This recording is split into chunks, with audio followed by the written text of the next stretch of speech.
Hello, അപ്പോൾ ഞാൻ ഇന്ന് കുട്ടികൾക്ക് കൊടുക്കാൻ വേണ്ടിയിട്ട് ഫ്രൂട്ട് സാലഡ് ഉണ്ടാക്കിയിട്ടുണ്ടായിരുന്നു. അപ്പോൾ അത് ജസ്റ്റ് ഒന്ന് ഷെയർ ചെയ്യാമെന്ന് വിചാരിച്ചു.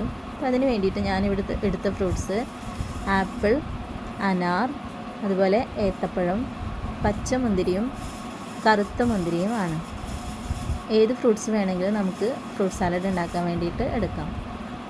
പിന്നെ കസ്റ്റാർഡ് പൗഡർ 2 സ്പൂൺ എടുത്തിട്ട് അതൊന്ന് കുറച്ച് പാലൊഴിച്ചിട്ട് മിക്സ് ചെയ്യാണ് ചെയ്യുന്നത്. കട്ടയൊന്നുമില്ലാതെ നന്നായിട്ട് മിക്സ് ചെയ്തിട്ടെടുക്കാം. പിന്നെ പാല് 1/2 ലിറ്റർ പാലാണ് ഞാൻ എടുത്തിട്ടുള്ളത്. അത് നന്നായിട്ടൊന്ന് തിളപ്പിക്കാൻ വെക്കാം. ഈ സമയത്ത് നമ്മൾ 1/2 കപ്പ് പഞ്ചസാര ചേർക്കുന്നുണ്ട്. അതെൻ്റെ വീഡിയോയിൽ കിട്ടിയിട്ടില്ല കേട്ടോ. അതിനുശേഷം പാല് നന്നായി തിളച്ചിട്ട് വരുമ്പോൾ അതിലേക്ക് നമ്മൾ ഈ കസ്റ്റാർഡ് മിക്സ് ഒഴിച്ചിട്ട് നന്നായിട്ടൊന്ന് ഇളക്കി കൊടുക്കുകയാണ് ചെയ്യുന്നത്.